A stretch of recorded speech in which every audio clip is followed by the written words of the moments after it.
some buttons. And this is my 1 1/4 inch circle punch. And I really wanted my 1 inch, but I couldn't find it, so we're going to make these. They'll be a little big, but I want to make some of all different sizes anyway, so we'll just make the smaller ones when I find that punch. So what do you need? Well, you need a circle punch.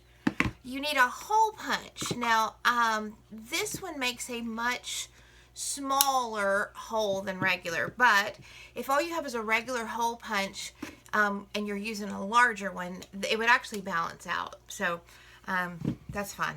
You need an old book. Just an old book you don't mind destroying. Some glue stick.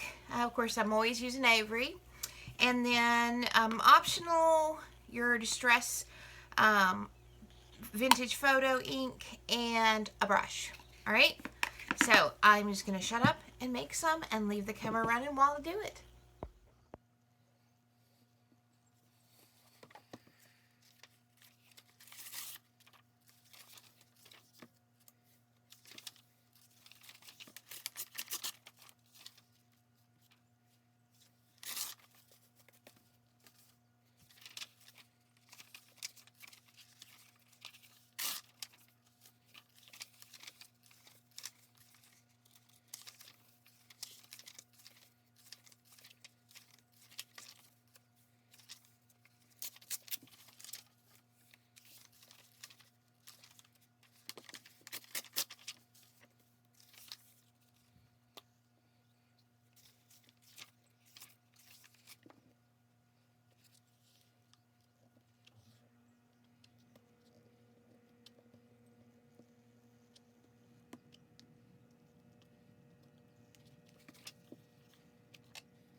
Okay, so I have done 3 sets of pages. They are 8 sheets thick. Now that is just a guesstimate. You need this thick enough that your punch will punch it, but thin enough that your punch will punch it. So yeah, now here's the thing, these are wet, and if I tried to punch them right now without that glue having time to set up, I would just make a mess. So what you want to do at this point is just set them aside to dry, but I am going to get some books to stick on top so that I know that they're going to dry flat. All right, so I'm just going to let them dry. When I come back, then we will punch them, and color them, and then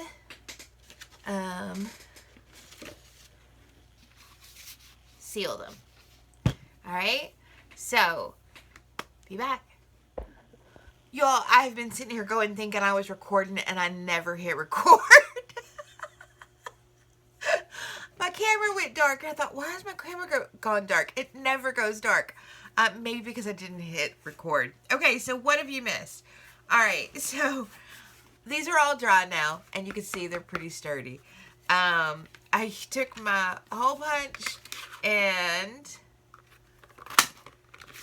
punched a bunch of these out. Hence the stack here in front of me. Alright. Now I've got this hole punch here. I got it off Amazon. It is a much smaller hole punch than a regular hole punch that you just get at the Dollar Tree. That doesn't mean you can't use that one. Just keep in mind that it's gonna be much larger. I wanted this smaller one, so it would just feel a little more actual button. All right, and I like the 4-hole buttons because I like to do the crisscross stitch. So I literally just pick a spot and go in a square.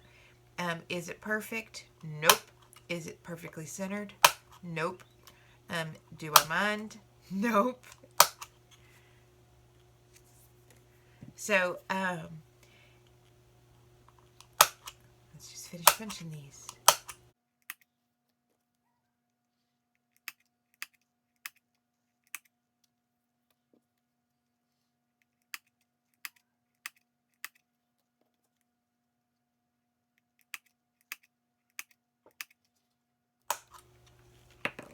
Alright, so that's this stack done. And I've got, 2 more sheets so I can make a lot more. And of course, you can use a different size punch. You can use a different size this. You can use different shapes of these. I've got a star one somewhere. I do think that you'd want to play with that before you made a bunch, because I'm not sure how hard or easy it would be to do the stitches with the star shape. But you could try it. Alright, now I do want to ink these. Where's my tester one that I don't think y'all have seen because I didn't turn it on. So I made a tester one last night while these pages were drying. I just took my punches and punched through some scrap watercolor paper from making my journal. And then I inked it, and then I basically just wanted to see if I just inked it with my distress inks, and then I put a layer of matte medium to seal the ink, and then gel medium because I wanted it super durable, how it would work. And this one, I don't know if you could see the texture. I literally just took my finger and dabbed the gel medium on, and it kind of feels like shell, or something very natural, because it's got a very bumpy texture. But I do like it. But here's the thing, you don't have to just use those colors. You can use any color you want. So yeah, I can use, let me just reach over here and grab one. This is peeled paint. So you can, I've wrinkled my thing. You can take peeled paint and, do some peeled paint ones. Probably be pretty cool to mix and match the two, actually. That actually is really cool. So just some peeled paint on it. And know that when you put your gel medium on here, it is going to move a little bit. So don't be fussy with it. I'm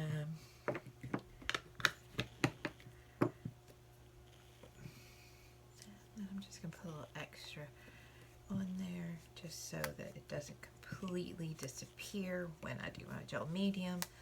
But I kind of do like that. Alright, so let's set these aside. I'm just going to do these for right this minute. And then we can color these however we want.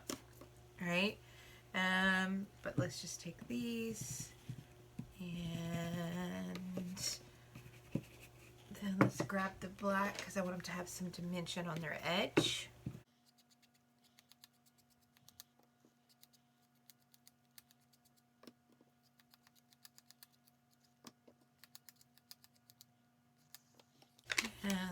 let's grab a black paint pen.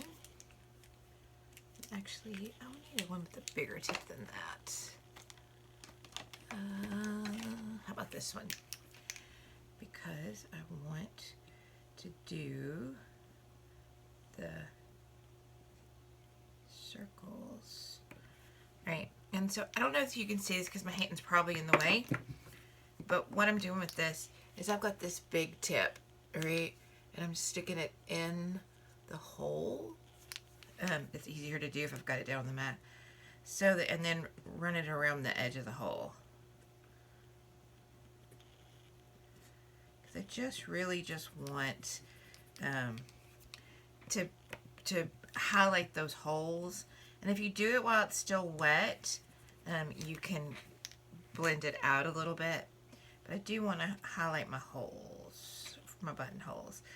Again, because I want them to have a little more dimension. I want them to look way more dimensional than they actually are. Okay, see how that's making a difference on where those holes are? I like these holes. These are very close together. All right. Now I accidentally left my brush in the water overnight. Of course I did. Y'all, I'm so bad about that. My poor little brushes. Okay, now then let's get a container here.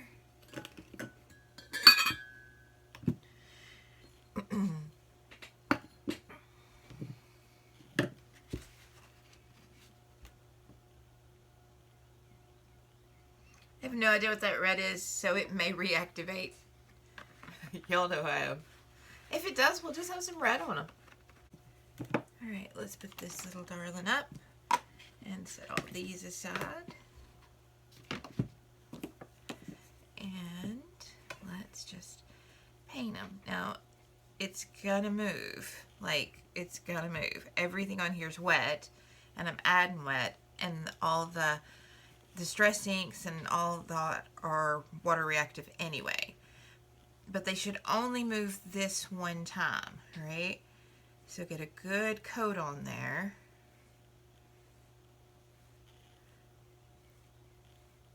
Those look really good. Alright, and since these, I still have some out, I'm just going to go in and do a second coat of the same gel. But I'm going to do it on both sides. In fact, we'll try these with just matte medium. We won't put any gloss medium on these and see how that works.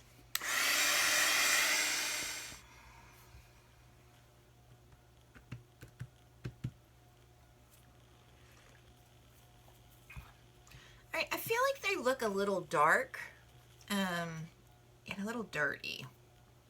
So I'm considering adding just a little bit of light to them. So why don't we take our white paint pen, and I'm thinking I can just kind of, yeah, smush it around just a little, just to have it not be quite so dark.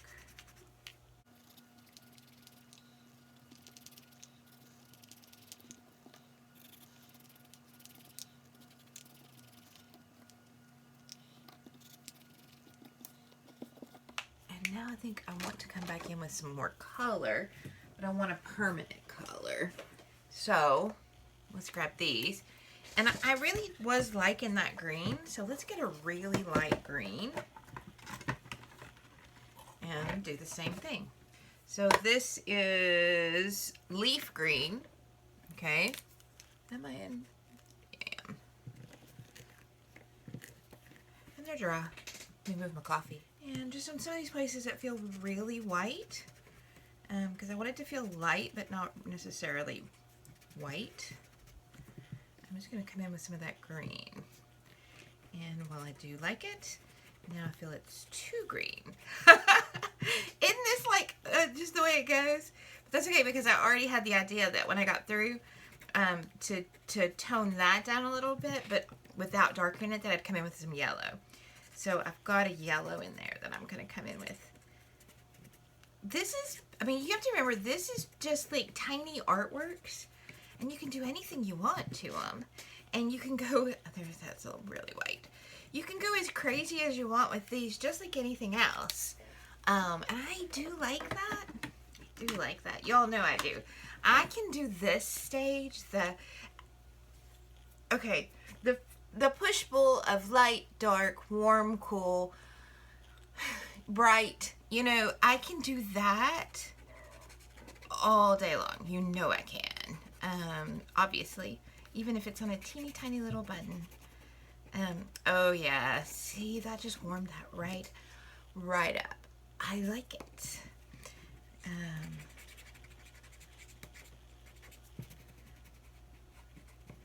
Yep, I like it. And all of that just kind of came together with that yellow. But I like on this one that you can see like the smears of all the colors. Yeah, I do.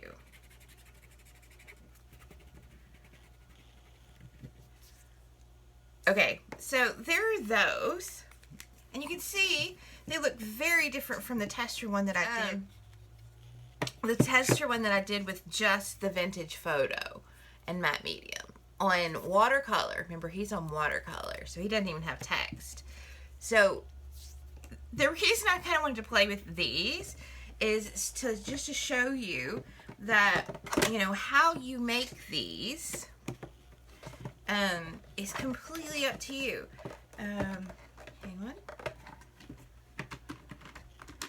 Like, completely up to you.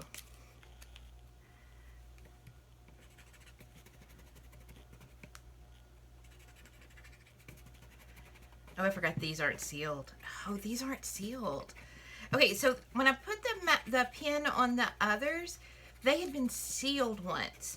So it moved all the ink. But these have not been sealed. So we're going to get a whole different look. I hope you can see this open on camera. Really not. Okay. Because this is going to be pretty cool. Because you're going to have that initial mark. You're going to have the initial mark. It's going to move the top ink, but the initial mark is going to stay because that initial mark sunk into the paper because it wasn't sealed at all.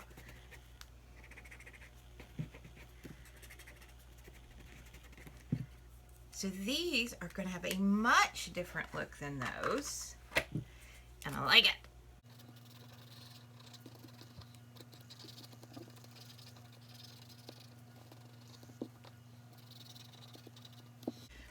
So the whole point of this, like I said, is to show you that when you start with your paper, you've made a decision with your paper, but it's not the be-all, end-all decision, because then, you know, do you want to add inks? Do you want to add paints? Do you want to add markers? How many layers do you want to make? Do you want them warm? Do you want them cool?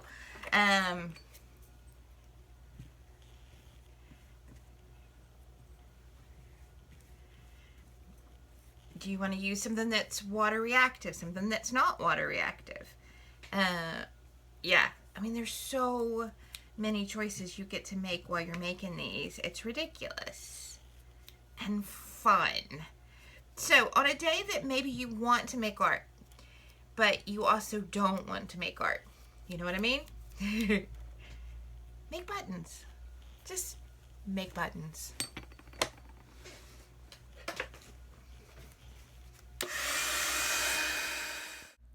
So yeah, I made a lot of buttons. I made buttons in different colors. I took some paint skins, made buttons out of those. I just made buttons. Bye, y'all.